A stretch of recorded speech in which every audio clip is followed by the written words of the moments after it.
At 9:15 on the morning of January 12th, 1942, Second Lieutenant Alexander Nininger III crouched behind a mahogany tree in the jungle near Abukai, Bataan Peninsula, Philippines, listening to Japanese soldiers moving through the undergrowth 50 yards ahead. 23 years old. West Point, class of 1941. 5 weeks since Pearl Harbor had pulled America into the war. His first time under fire. The first time any of it was real. The Japanese Imperial Army had landed on the main island of Luzon on December 22nd, 1941, pouring ashore at Lingayen Gulf with overwhelming force. Lieutenant General Masaharu Hama commanded approximately 43,000 troops, battle-hardened veterans who had been fighting in China since 1937. They knew jungle warfare. They knew how to move through dense vegetation without being seen. They knew how to infiltrate defensive lines at night, how to set ambushes, how to turn a quiet stretch of forest into a killing ground in seconds. The American and Filipino forces defending Bataan numbered roughly 80,000, but the numbers were deceiving. Most of the Filipino units were poorly trained, poorly equipped, and had never experienced combat. The American regular army units were better prepared, but desperately short of ammunition, food, medicine, and reinforcement. General Douglas MacArthur had ordered a fighting withdrawal into the Bataan Peninsula, a mountainous jungle finger of land extending south into Manila Bay. The plan was to hold Bataan until reinforcements arrived from the United States. The reinforcements were never coming. The Pacific Fleet lay shattered at Pearl Harbor. The nearest American base, capable of launching a relief operation, was thousands of miles away. The men on Bataan were alone, cut off, and facing an enemy that intended to destroy them completely. They just did not know it yet. Some of them suspected. Nininger may have been one of them. Alexander Nininger had been born on October 22nd, 1918, in Gainesville, Georgia. His father was a career military officer. His grandfather had served. Military service was not a choice in the Nininger family. It was inheritance. The boy grew up on army posts across the United States, absorbing the culture of duty and discipline that defined the officer corps between the wars. He was quiet. That was the first thing everyone noticed about him. Not shy, exactly, but reserved in a way that seemed out of place among the boisterous young men who filled the halls of West Point. He did not raise his voice in arguments. He did not seek attention. He moved through rooms without drawing notice, a slender young man with dark hair and serious eyes who seemed to be watching and measuring everything around him. At West Point, Nininger compiled a record that was solid without being spectacular. He was not first in his class. He was not last. He was somewhere in the middle, a competent cadet who met every standard without exceeding expectations in any dramatic fashion. His instructors noted his quiet determination. His classmates remembered his kindness. He helped struggling cadets with their studies. He volunteered for extra duties without being asked. He was, by every account, a genuinely good person in an institution that did not always reward goodness. He graduated from West Point on February 18th, 1941, 10 months before Pearl Harbor. The class of 1941 would become one of the most consequential in the Academy's history. These young officers would lead platoons and companies across Europe and the Pacific within months of receiving their commissions. Many would not survive their first year of combat. The war that was coming would consume them with industrial efficiency. Nininger was commissioned as a second lieutenant of infantry and assigned to the 57th Infantry Regiment of the Philippine Scouts. The Philippine Scouts were unique in the American military structure. Filipino soldiers serving under American officers, they were among the best trained and most professional units in the Far East. The Scouts had a reputation for discipline, marksmanship, and jungle expertise that regular American units could not match. Nininger arrived in the Philippines in the summer of 1941. He was assigned to Company A of the 57th Infantry. The Philippines were beautiful and terrifying in equal measure. Tropical heat that drained energy from men accustomed to temperate climates. Jungle so dense that visibility dropped to a few yards. Insects that carried malaria, dengue fever, and a dozen other diseases that could kill a man as efficiently as any bullet. Snakes that could end a life with a single bite. And beneath the beauty, the growing certainty that war with Japan was coming. The young lieutenant threw himself into his duties with characteristic quiet intensity. He studied jungle warfare tactics. He learned from the Filipino scouts who had spent their entire lives in this terrain. He practiced patrolling, ambush techniques, defensive positions in dense vegetation. He learned which plants were edible and which were poisonous. He learned how sound traveled differently in jungle than in open terrain. He learned that the enemy you could not see was infinitely more dangerous than the enemy you could. His fellow officers in the 57th described him as studious and earnest. He read everything he could find about Japanese military doctrine. He studied their tactics in China. He analyzed their infantry formations, their use of infiltration, their willingness to accept casualties in exchange for territorial gains. He was preparing for a war that his superiors still hoped would not come. When it came, on December 7th, 1941, the shock was absolute, but not unexpected. Nininger and his fellow officers had watched the diplomatic situation deteriorate throughout the autumn. Japanese troop movements in Southeast Asia were visible to anyone paying attention. The attack on Pearl Harbor confirmed what many had feared. War. Total war. And the Philippines would be among the first battlegrounds. The Japanese air attacks on Clark Field and other American installations in the Philippines came hours after Pearl Harbor. Despite having warning of the attack on Hawaii, American aircraft in the Philippines were caught on the ground and destroyed. The air superiority that might have contested the Japanese invasion was eliminated in a single day. From that moment forward, the defense of the Philippines would be conducted without air cover, without naval support, and with rapidly diminishing supplies. The Japanese landings at Lingayen Gulf on December 22nd began the ground campaign. Homa's forces pushed south toward Manila with speed and aggression that overwhelmed the defending Filipino and American units. MacArthur declared Manila an open city on December 26th and ordered the withdrawal to Bataan. The retreat was chaotic but ultimately successful. By early January 1942, the bulk of the defending forces had reached the peninsula and established defensive lines across the jungle-covered mountains. The Abuque Line was the first major defensive position on Bataan. It stretched east to west across the peninsula, anchored on Manila Bay to the east and the South China Sea to the west. Dense jungle covered the terrain. Mountains rose behind the line, offering observation but making movement difficult. The 57th Infantry Regiment, Philippine Scouts, held a critical sector of the Abuque Line near the village of Abuque Hacienda. Nininger's Company A occupied positions along the line. Foxholes and fighting positions scraped into the jungle floor, connected by trails that served as communication routes. The jungle canopy overhead was so thick that sunlight barely reached the ground. Visibility was measured in yards, not hundreds of yards. A man could walk within arm's reach of an enemy position without seeing it. The Japanese began probing the Abuque Line on January 9th. Small patrols pushed through the jungle, testing the American and Filipino defenses, looking for gaps, identifying unit positions, mapping the terrain. Firefights erupted and died quickly as Japanese scouts withdrew after making contact. The probing was methodical, professional. The Japanese were not rushing.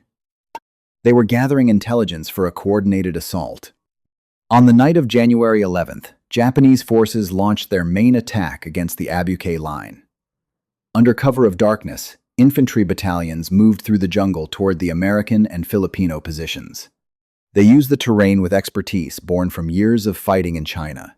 Small groups infiltrated between defensive positions, bypassing strong points, creating confusion in the rear areas.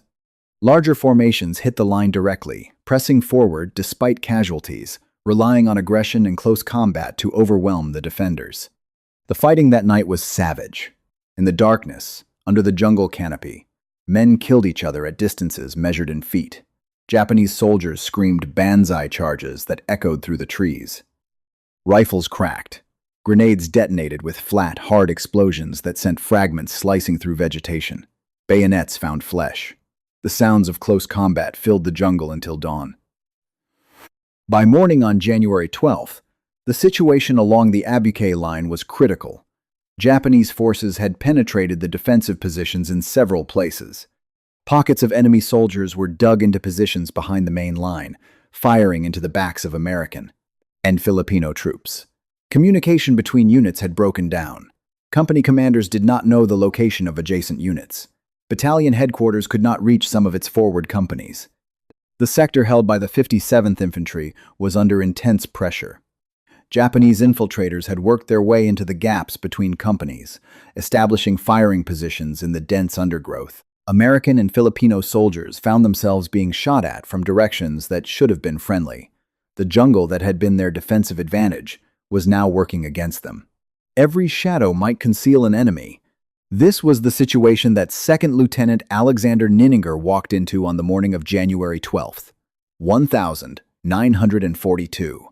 His Company A had been in reserve, positioned behind the main line. When reports of the Japanese penetration reached battalion headquarters, reserve units were ordered forward to counterattack and restore the defensive line. Nininger received his orders and assembled his platoon. The men moved forward through the jungle in a column, weapons ready, eyes scanning the vegetation for movement. The sounds of fighting grew louder with each step. Rifle fire crackled ahead and to the flanks. Japanese voices called out in the undergrowth. The platoon reached the area of penetration and deployed into a skirmish line. Officers shouted orders. NCOs directed their squads into positions.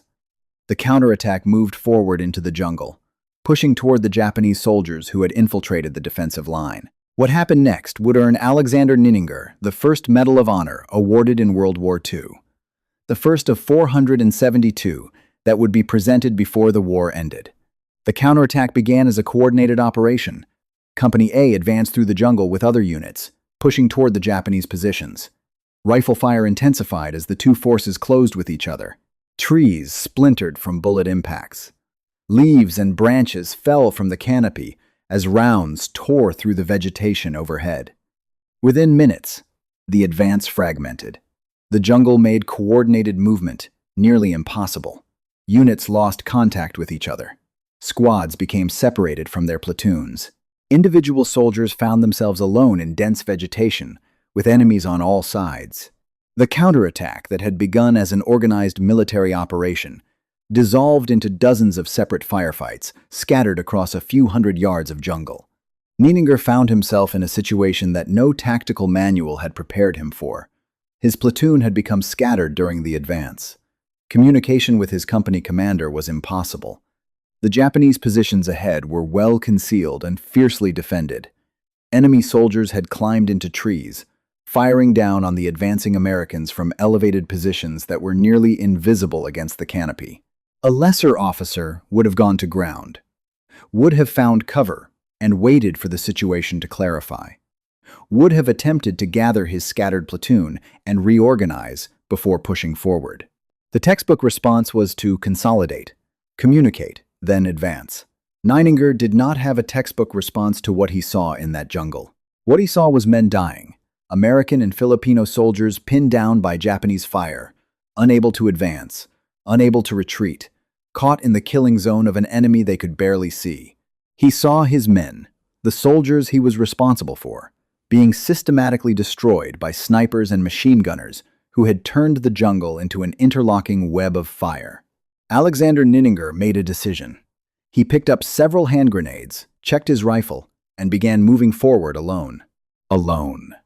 Through jungle crawling with Japanese soldiers, toward positions that his entire company had been unable to take through coordinated action. One man with a rifle and a handful of grenades against an entrenched enemy force that had already demonstrated its willingness to fight to the death. The first Japanese position he encountered was a two-man foxhole concealed beneath a fallen tree. The soldiers inside were firing at Americans, pinned down 30 yards behind Nininger's position. He approached from their flank, moving through the undergrowth. With the jungle warfare skills he had practiced for months, the Japanese did not see him until he was within grenade range. He pulled the pin, counted, and threw. The grenade detonated in the foxhole. Both Japanese soldiers were killed. Nininger did not pause to assess the damage. He was already moving toward the next position. The jungle fighting on Bataan followed patterns that would become grimly familiar across the Pacific theater over the next 3 years. Japanese defensive positions were designed for mutual support. Each foxhole, each sniper position, each machine gun nest was positioned to cover the approaches to adjacent positions. Attacking one position meant exposing yourself to fire from 3 or 4 others. Nininger was conducting a frontal assault, alone, and he was succeeding. He moved from position to position with a methodical intensity that eyewitnesses would later describe with something approaching awe. He approached each Japanese emplacement using whatever cover the jungle provided. Trees, fallen logs, shallow depressions in the ground. The thick undergrowth that limited visibility to a few yards worked in his favor. A sniper in a tree fired at Americans moving behind Nininger's advance. The lieutenant spotted the muzzle flash, raised his Springfield rifle, and shot the sniper out of the tree. The body crashed through branches and hit the ground 20 feet from Nininger's position. He was already moving before it landed. Another foxhole. 3 Japanese soldiers with a light machine gun. Nininger crawled to within 15 yards and threw a grenade. The explosion killed one soldier and wounded another. The third raised his rifle. Nininger shot him through the chest with his Springfield. The wounded soldier reached for his weapon. Nininger shot him too. The single-man assault continued for over an hour. Nininger worked his way through the Japanese positions with a persistence that bordered on mechanical. Find a position. Approach it. Destroy it. Move to the next one. He did not shout. He did not call for backup. He did not wait for his platoon to catch up. He simply kept moving forward, killing enemy soldiers with grenades and rifle fire. The psychological impact on the Japanese was significant. They had been fighting organized units that could be engaged with standard defensive tactics. Now, they were being attacked by a single man who appeared from the jungle without warning, destroyed a position, and vanished before adjacent positions could react. It was impossible to mount a coordinated defense against an attacker who did not behave like an attacking force. For the Americans and Filipinos pinned down by Japanese fire, the effect was equally dramatic. They could hear the grenades detonating ahead of them. They could see the Japanese fire slackening as positions were destroyed. They did not know who was doing the fighting, but someone was out there, alone in the jungle, systematically dismantling the enemy defensive network. Some soldiers began following Nininger's path forward. Emboldened by his assault, riflemen and scouts pushed up behind him, occupying the positions he had cleared, extending the American advance into the area that the Japanese had controlled since the previous night. Nininger's ammunition began to run low. His grenades were gone, expended against foxholes and machine gun positions. His rifle ammunition was depleted from the sustained individual combat. He needed to resupply, which meant returning to the American lines. He did not go back. Instead, he began picking up weapons from the Japanese dead. A rifle here, grenades there, ammunition stripped from the bodies of soldiers he had killed minutes earlier. He reloaded with captured equipment and continued his advance. The use of enemy weapons was practical but dangerous. Japanese rifles had a different report than American weapons. The distinctive crack of an Arisaka Type 99 sounded nothing like a Springfield. American soldiers behind Nininger, hearing Japanese weapons firing ahead, might assume the Japanese were still holding their positions. Friendly fire was a constant risk. Nininger understood the risk. He continued anyway. The jungle fighting on Bataan was unlike anything the American Army had experienced since the Indian Wars of the 19th century. The thick vegetation reduced combat to intimate distances. Men fought at ranges where they could see each other's faces. Bayonets and knives were used as frequently as rifles. The brutality was personal. Nininger experienced all of it. He fought Japanese soldiers at distances measured in arms lengths. He used his bayonet when his rifle was empty, and no captured weapons were immediately available. He grappled with enemy soldiers in the undergrowth. The physical demands were staggering. The tropical heat alone was debilitating. Temperatures on Bataan in January reached 90 degrees, with humidity that made the air feel like warm water. Nininger was wearing full combat equipment. He was moving through jungle that required constant effort to push through. Vines grabbed at his equipment. Roots tripped him. And he was in combat. Sustained, close-range combat that demanded constant alertness, physical exertion, and the psychological burden of killing human beings at ranges where you could see the light leave their eyes. Nininger had been fighting alone for over 2 hours when he encountered a Japanese machine gun position that anchored the eastern end of the infiltration. The position was well constructed, logs and earth forming a bunker that protected the crew from rifle, fire, and grenade fragments. The machine gun covered a trail that served as the main approach from the American lines. 3 Japanese soldiers manned the gun. Others were positioned nearby in supporting foxholes. The total enemy strength around the machine gun was perhaps 8 to 10 soldiers, a significant concentration of force that would normally require a platoon-sized assault with fire support. Nininger had no platoon. He had no fire support. He had a captured Japanese rifle, a bayonet, and whatever grenades he had scavenged from the dead. He studied the position from concealment, looking for the approach route that would give him the best chance. The jungle provided cover to within 20 yards of the machine gun bunker. Beyond that, the Japanese had cleared fields of fire by cutting back the undergrowth. Nininger found a depression in the ground, a shallow drainage channel that ran diagonally toward the bunker. It was not deep enough to provide real cover, perhaps 6 inches of clearance between the lip of the channel and a bullet's path, but it was something. He crawled into the channel and began working his way toward the machine gun. The Japanese crew was focused on the trail in front of them, watching for the American counterattack they expected to resume.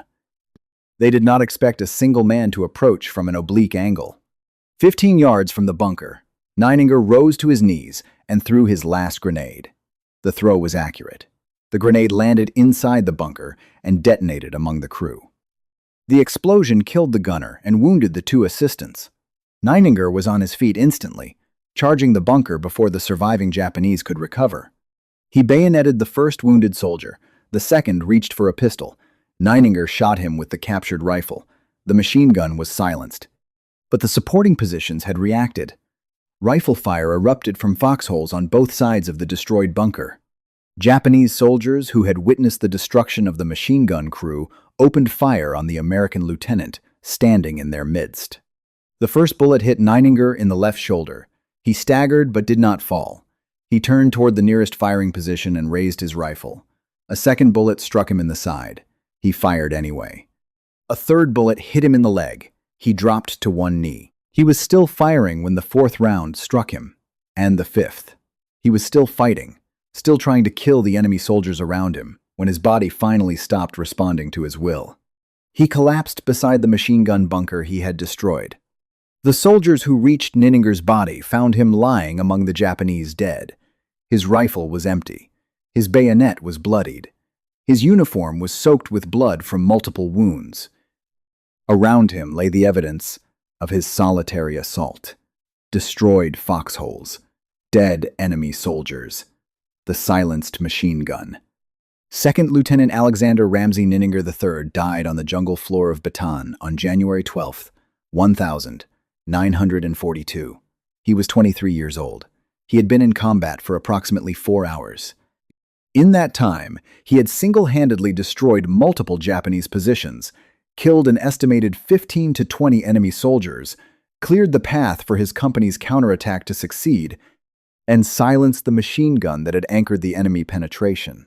The counterattack that Nininger's individual assault had made possible succeeded in restoring the defensive line in that sector. American and Filipino soldiers reoccupied the positions that had been lost to the Japanese infiltration. The gap in the WWII line was sealed. The defense of Bataan would continue for 3 more months. The news of Nininger's actions spread through the 57th Infantry Regiment. In the desperate early days of the Pacific War, when every dispatch from the Philippines carried reports of retreat and defeat, the story of a young lieutenant who had charged alone into the enemy lines became a symbol of American resistance.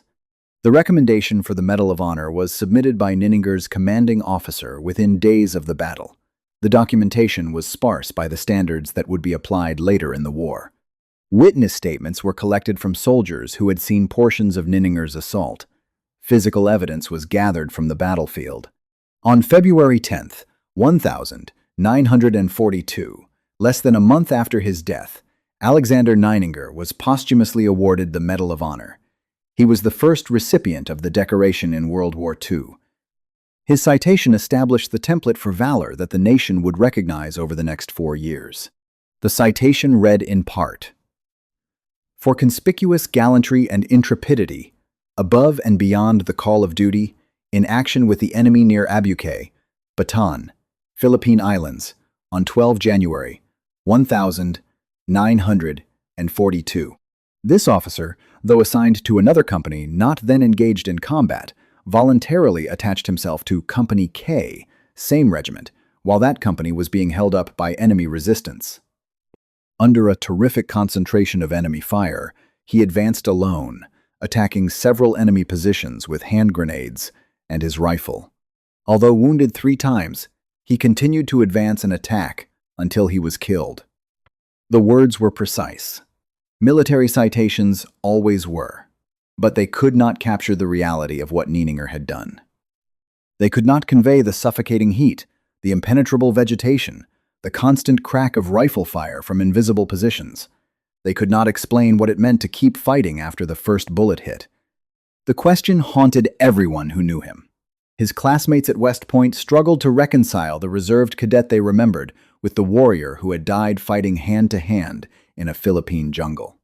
His instructors could not identify any quality in his academic or military record that predicted the extraordinary courage he displayed at WWII. That was perhaps the most remarkable aspect of his story.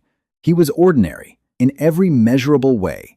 By every standard that the military used to evaluate potential, Alexander Nininger was an average young officer. Middle of his class at West Point, adequate fitness reports from his commanding officers, no distinguishing characteristics that set him apart from hundreds of other second lieutenants. And yet, when the moment came, when the jungle erupted around him and men were dying, and the situation demanded something beyond ordinary courage, Alexander Nininger found something inside himself that no evaluation had detected, something that no test could measure. Something that existed only in the gap between what a man believes he can do and what he actually does when everything depends on the next decision. The defense of Bataan continued after Nininger's death. The WWII line held for another 2 weeks before the weight of Japanese attacks forced a withdrawal. The American and Filipino forces fell back again and again. Each defensive line held until it could be held no longer. The men of the 57th Infantry Regiment carried Nininger's memory with them through the remaining months of the campaign. They spoke of him in the foxholes and fighting positions. The quiet lieutenant who had charged alone into the Japanese positions. The man who had kept fighting after being wounded 3 times. The fall of Bataan came on April 9th, 1942. Approximately 76,000 soldiers became prisoners of the Japanese. What followed was the Bataan Death March, a forced march of approximately 65 miles without adequate food, water, or medical care.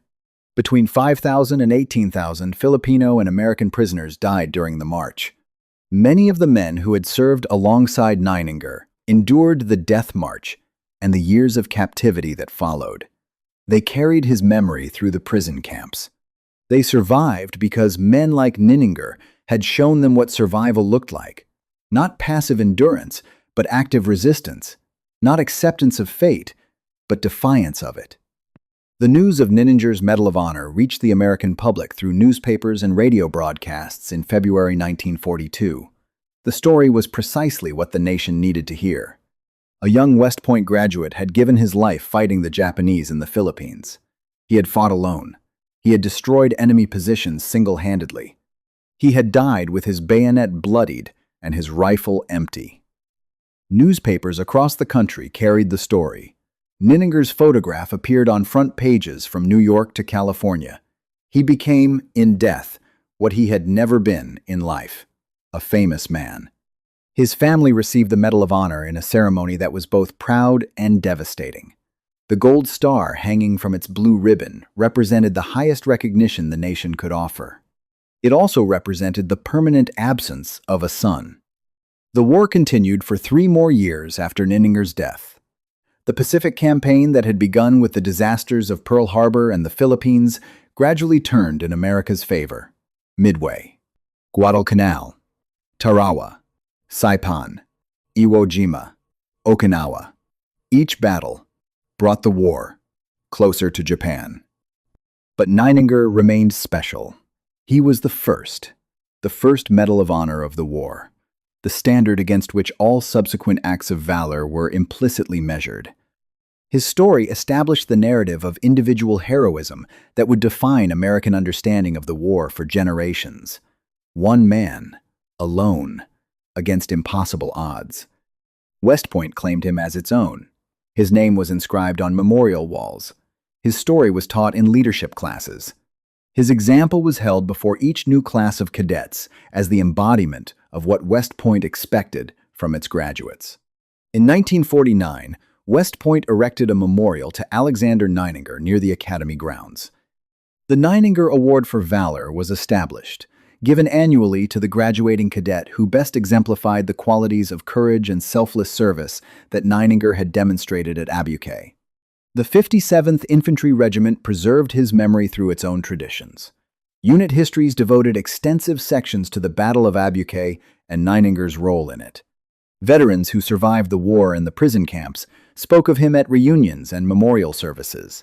In 1967, the United States Army named a building at Fort Benning, Georgia, in Nininger's honor.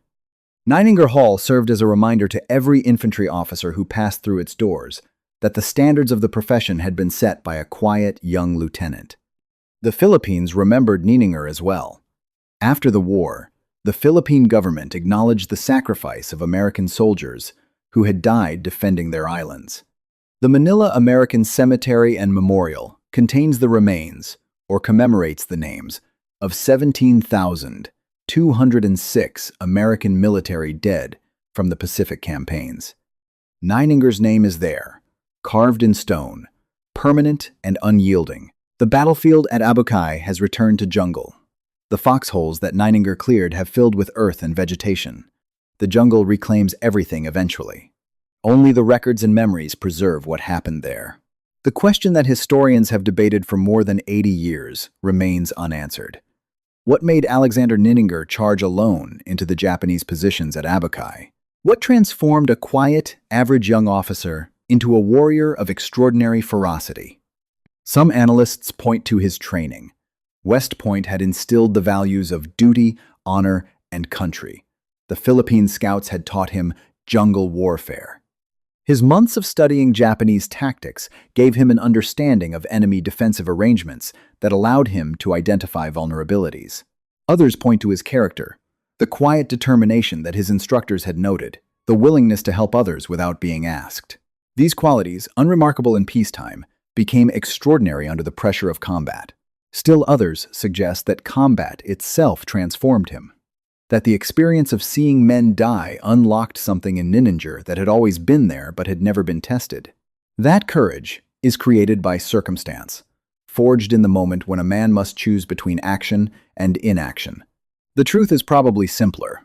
Alexander Nininger saw men dying and decided to do something about it. Not because he was trained to, not because he was ordered to. He did it because the situation demanded action, and he was the only one in a position to act. The Medal of Honor has been awarded 3,537 times in the history of the United States military. Each award represents a moment when an individual human being transcended the normal limits of endurance and courage. Alexander Nininger's award was the first of 472 inches, World War II. The class of 1,941 at West Point suffered heavily during the war. Those who survived carried the memory of classmates like Nininger with them for the rest of their lives. They had known him as a quiet, serious young man who studied hard and helped his fellow cadets. They learned after his death that he was also a man of extraordinary courage. The legacy of Alexander Nininger extends beyond his individual story. He represents the generation of young Americans who faced the greatest crisis of the 20th century and responded with courage that still defies explanation. Nininger served for approximately 7 months, less than a year of active duty, less than 4 hours of combat. In that brief span, he earned the highest military decoration his country could award and established a standard of valor that would endure for generations. The mahogany tree where he crouched on the morning of January 12th, 1942, may still be standing. The tree would not know what happened beneath its branches. It would not remember the young American officer who leaned against its trunk, checked his rifle, and began walking forward into the most important 4 hours of a war that would last 4 years. The silence of the Abukai jungle in 2024 gives no indication of the violence that occurred there in January 1942. Birds call from the canopy. Insects drone in the undergrowth. The jungle has absorbed the blood and the spent brass and the bodies of the dead. It has returned to what it was before the war came. But the records remain. The official citations and the witness statements and the unit histories, the name carved in stone at West Point in Manila, the medal in its case, the pale blue ribbon, and the bronze star that represent the nation's highest recognition of individual courage. Alexander Ramsey Nininger III, 2nd Lieutenant, United States Army, Medal of Honor. Born October 22nd, 1918. Died January 12th, 1942, 23 years old. The first Medal of Honor recipient of World War II. A quiet man who charged alone into the jungle and did not come back. The West Point Honor Code states that a cadet will not lie, cheat, steal, or tolerate those who do. It does not mention courage. It does not mention sacrifice. It does not mention the willingness to advance alone into enemy fire. These qualities are not codified because they cannot be taught. They exist within individuals, or they do not. No institution can create them. No training can guarantee them. They appear when they appear, in men who did not know they possessed them until the moment of testing arrived. Alexander Nininger did not know he was capable of what he did at Abukai. Nothing in his life before January 12, 1942, suggested that he would become the first Medal of Honor recipient of the war. He was quiet. He was studious. He was average by every metric that West Point used to evaluate its cadets. And when the moment came, he was extraordinary. Perhaps that is the most important truth about courage. It does not announce itself in advance. It does not appear on fitness reports or academic transcripts. It does not correlate with physical size or loud voices or aggressive personalities. It lives in quiet places, in men and women who do not know what they are capable of until the world demands everything they have. The jungle at Abukai demanded everything Alexander Nininger had. He gave it freely. He gave it completely. He gave it without hesitation, or calculation, or hope of survival. He gave it because soldiers were dying and he could do something about it and there was no one else to do it. That is the story. That is all the story there is. A quiet man walked into the jungle alone and fought until he could not fight anymore. The nation called it heroism. The military called it valor above and beyond the call of duty. Alexander Nininger, if he could speak, would probably call it something simpler. He would probably call it his job.